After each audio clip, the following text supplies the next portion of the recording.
Here in Washington, the federal government is reopened, Obamacare is sputtering, and yes, we are still working on passage of the Farm Bill. I'm here with political journalist Charlie Cook to give you a preview of his talk about policy and the upcoming midterm elections at the January 2014 Dairy Forum. Charlie, it's great to see you again. For those of you who don't know Charlie, he's one of the best political prognosticators in the business. He is editor and publisher of the Cook Political Report and a columnist for the National Journal.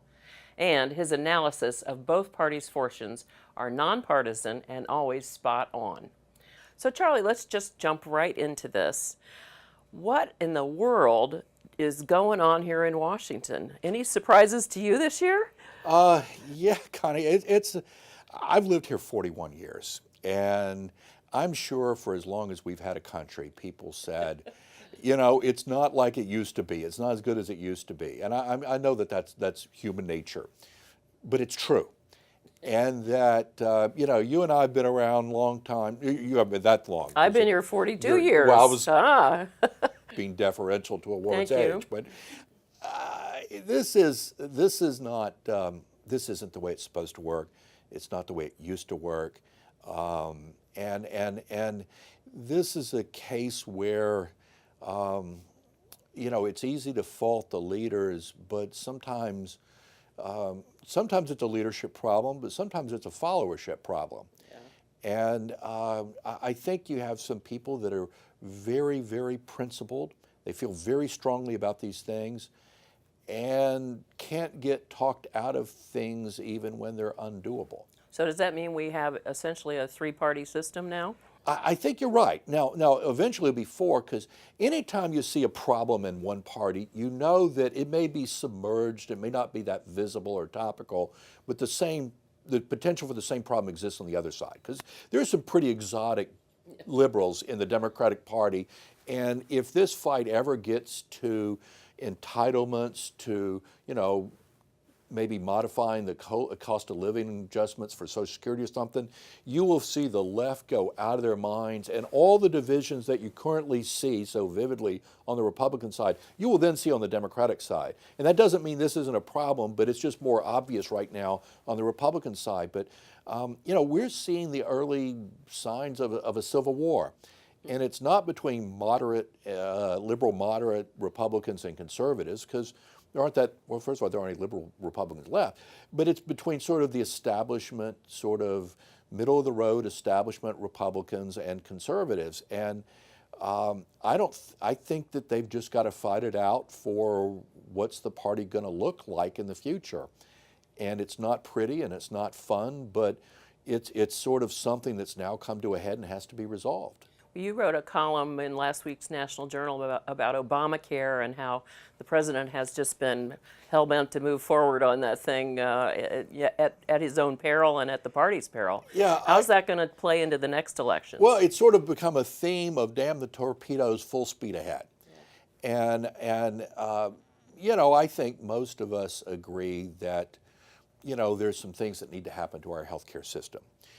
But when the economy was dropping like a stone back in 2009, you know, a pretty good case could be made for why don't we sort of set this aside and come back to it when the economy's a little better and focus on the economy. And I go back to, I know we're getting the weeds here, but to a meeting in the White House the first week of August. And Rahm Emanuel and all the congressional liaison people at the White House were trying to tell the president, this healthcare thing, it's really hard. The poll numbers are bad. The numbers on the Hill are bad. Republicans they're not interested in this. And why don't we just cut it down to covering kids and some insurance reforms? We can get Republicans on board for that. But just cut a deal and move back onto the economy. And the president said, no, I feel lucky. And that I feel lucky turned into Democrats losing their majority in the House of Representatives. And, you know, but it was like, no, I'm on a mission. And the ironic thing here is that, you know, I watched the 2008 presidential campaign pretty closely. I don't remember health care being that big of a topic in the 2008 election. And in fact, actually, I was talking to someone in the healthcare sector yesterday who was saying that they were working with the Kaiser Foundation and trying to get Obama to come to some things to talk about health care, and he didn't want to talk about health care. I mean, so it's kind of ironic. Can't blame him for that. Right. Well, and now, but then in 2009, 10, you couldn't get him off of it. And then now, clearly, whether you're for or against it, it's got some problems. It's got some real implementation problems.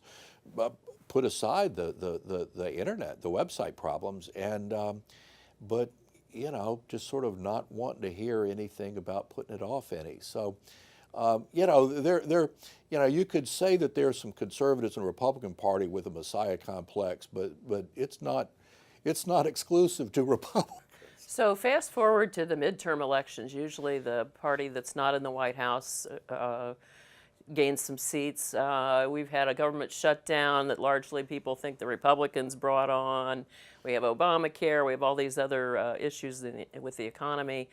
What does that look like to you at this point? And I know in January it might look different, but... Well, yeah, first of all, your point, midterms tend to be bad for the party in the White House, but the midterms halfway through a second term, they tend to be horrible for the party in the White House. But what we have is there's sort of two competing themes or narratives.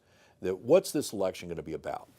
And on the one hand, it's do all the Republican problems that we saw in 2012 in terms of the brand and problems with minority voters, young women voters, moderate voters, does that just sort of flow into 2014 and so Republicans are playing defense?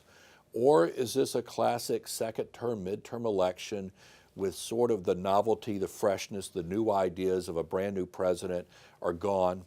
And usually in year 5 and 6, people start getting a little tired of whoever's president.